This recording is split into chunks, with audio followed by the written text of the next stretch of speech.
بسم اللہ الرحمن الرحیم۔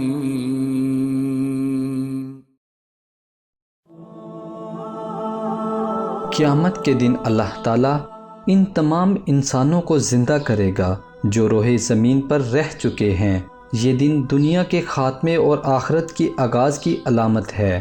قیامت کے دن ہر ذی روح کو اس کی دنیاوی زندگی میں اس کے اعمال اور نیتوں کا جواب دیا جائے گا۔ اچھے اور برے دونوں اعمال کا وزن کیا جائے گا۔ اس کے مطابق افراد کو جزا یا سزا دی جائے گی۔ یہ عقیدہ الہی انصاف کے خیال اور صالحہ زندگی گزارنے کی اہمیت کو واضح کرتا ہے۔ اسلام سکھاتا ہے کہ قیامت کے بعد ہر ذی روح کو ان کے اعمال اور ایمان کی بنیاد پر جنت یا جہنم میں بھیجا جائے گا۔ جنت دائمی نعمتوں کی جگہ ہے، جبکہ جہنم عذاب اور تکلیف کا دائرہ ہے۔ مسلمانوں کے لیے قیامت پر یقین امید و سکون اور حوصلہ دیتا ہے کہ وہ اپنے عقیدے کے مطابق زندگی گزاریں اور اللہ کی رحمت اور بخشش طلب کریں۔ میرے دوستوں اور بھائیوں، کبھی آپ نے سوچا ہے کہ قیامت کا منظر کیسا ہوگا؟ وہ قیامت جس کا آنا طے ہے، جس کے آنے کی خبر اللہ کے پیارے نبی حضرت محمد صلی اللہ علیہ وآلہ وسلم دے چکے ہیں۔ کیا آپ نے کبھی غور کیا ہے کہ وہ دن کیسا ہوگا؟ قیامت کی شام کیسی ہوگی؟ آج ہم قرآن و حدیث کی روشنی میں اس کو بیان کرنے کی کوشش کریں گے۔ دعا ہے کہ اللہ ہمیں اس خوفناک دن کی سختی سے بچائے اور اس کی تیاری کرنے کی توفیق دے۔ پیارے دوستو، ایک ایسی ہی عام سی گرم دوپہر ہوگی یا پھر سرد دوپہر ہوگی۔ پتہ نہیں وہ سردی کا کپکپاتا ہوا سورج ہوگا یا پھر گرمی کا تپتا ہوا سورج ہوگا۔ شام حسب معمول لے گی اور دن کو الوداع کہے گی۔ پرندے حسب معمول اپنے گھروں کو جائیں گے۔ تاجر اپنی ترتیب پر گھروں کو لوٹیں گے۔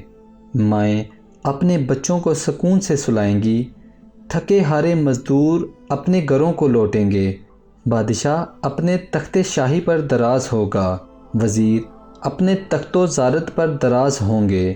رات کو کسی گھر میں مہندی لگی ہوگی کہ صبح بارات آنی ہے، اور کسی کے گھر بارات آ چکی ہوگی اور اگلی صبح ولیمہ ہوگا۔ کسی نے نئی دکان بنائی ہوگی اور صبح کو افتتاح ہونا ہوگا۔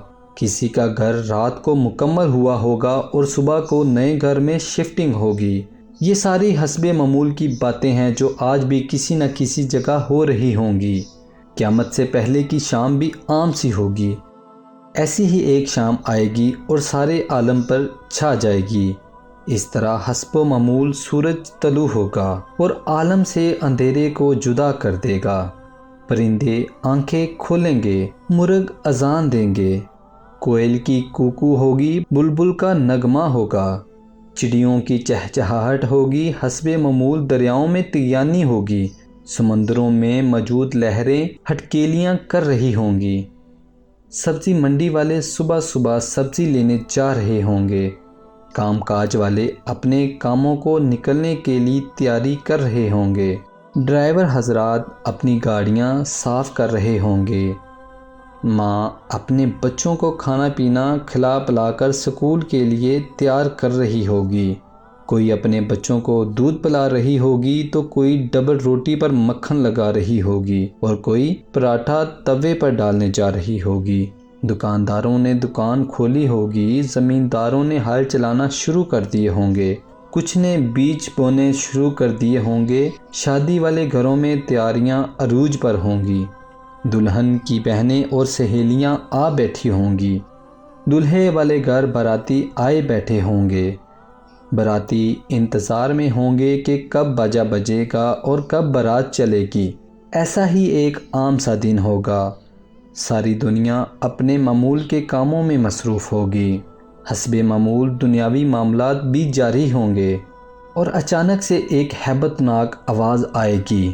آواز اتنی خوفناک ہوگی کہ سب کے کام چھوٹ جائیں گے، گاہک کے ہاتھ سے پیسے گر جائیں گے، زمیندار کے ہاتھوں سے بیج گر جائیں گے، دلہن کے گجرے ٹوٹ جائیں گے، دلہے کو اپنی بارات اور دلہن تک نہ یاد ہوگی، لڑکی والوں کو زیورات میں سجی اپنی بیٹی یاد نہ ہوگی، تو لڑکے والوں کو گھوڑے پہ چڑھا ہوا اپنا بیٹا بھی بھول جائے گا، مراسیوں کو اپنے ڈول بھول جائیں گے، سیاستدانوں کو اپنی سیاست بھول جائے گی، حوالدار کو اپنا پہرا بھول جائے گا، اور وہ خوفناک آواز پورے جہاں کا کلیجہ چیر دے گی۔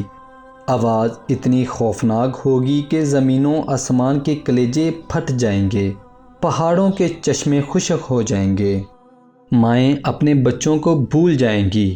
وہ ماں جو اپنے بچوں کو کھلا رہی ہوگی، وہ ماں جو تھوڑی دیر پہلے اپنے بچے کا ماتھا چوم رہی تھی، وہ اپنے بچے کو ٹوکری کی طرح اچھال دے گی۔ سب اپنے پیاروں کو بھول کر اپنی جان کی فکر میں لگ جائیں گے۔ لیکن آج بچے تو بچے کون؟ ہر شخص پر اتنا خوف طاری ہے کہ اسے اپنے بچوں کے رونے کی آواز نہیں آ رہی، اسے اپنے پیاروں کی چیخیں نہیں سن رہی۔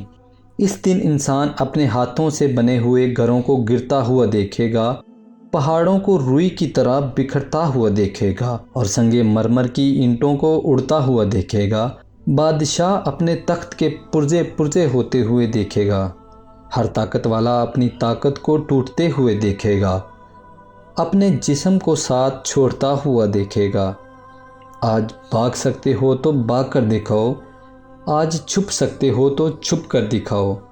آج موت کا دن ہے، قیامت کا دن ہے، آج ہر چیز نے فنا ہونا ہے، آج ساری دنیا موت کا ذائقہ چکھے گی۔ اللہ تعالیٰ فرمائیں گے، آج میرے عرش کے نیچے کوئی نہیں بچے گا، آج ساتوں آسمانوں کی موت ہے، آج فرشتے بھی موت کا ذائقہ چکھ لیں گے۔ پھر اللہ تعالیٰ کی آواز آئے گی کہ جبرائیل سے کہو کہ مر جائے، میکائیل سے کہو کہ وہ بھی مر جائے۔ یہ سن کر اللہ کا عرش کانپ اٹھے گا اور کہے گا، اے اللہ، کیا جبرائیل بھی مر جائے اور میکائیل بھی مر جائے؟ یا اللہ، ان کو تو بچا لے، ان کو تو بخش دے۔ اللہ تعالیٰ فرمائیں گے، خاموش، آج میرے عرش کے نیچے کوئی نہیں بچ سکے گا۔ آج چشم و تصور میں اسرافیل کو بھی گرتے دیکھ لو، آج عرش کے فرشتوں کو بھی گرتے دیکھ لو۔ ایک عجیب منظر ہے، عجیب سناٹا ہے، ایک خوف ہے، ایک جلال ہے۔ اوپر اللہ ہے، نیچے ہر چیز ریزہ ریزہ ہو گئی ہے۔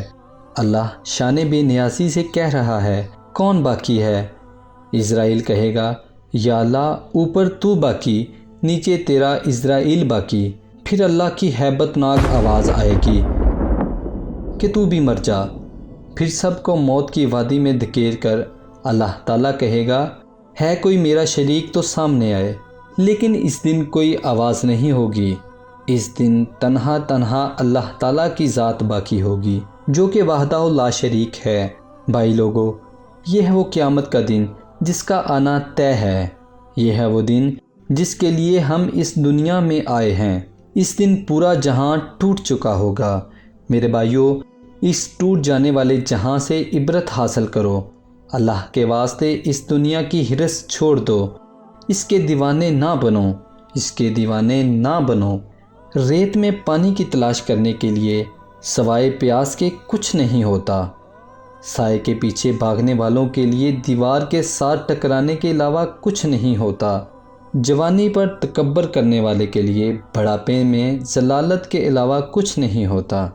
اللہ تعالیٰ سے دعا ہے کہ اللہ ہمیں نیک اعمال کرنے کی توفیق عطا فرمائے اور برے اعمال سے نجات عطا فرمائے، اور حضرت محمد صلی اللہ علیہ وآلہ وسلم کے اصولوں کے مطابق زندگی گزارنے کی توفیق عطا فرمائے۔ جگہ جی لگانے کی دنیا نہیں ہے، یہ عبرت کی جا ہے، تماشا نہیں ہے۔ جہاں میں ہے عبرت کے ہر سو نمونے، مگر تجھ کو اندھا کیا رنگ و بو نے۔ کبھی غور سے بھی دیکھا ہے تو نے، جو معمور تھے وہ محل اب ہیں سونے۔ ملے خاک میں اہل و شاں کیسے کیسے، مکیں ہو گئے لا مکاں کیسے کیسے، ہوئے نامور بے نشاں کیسے کیسے، زمیں کھا گئی نوجواں کیسے کیسے۔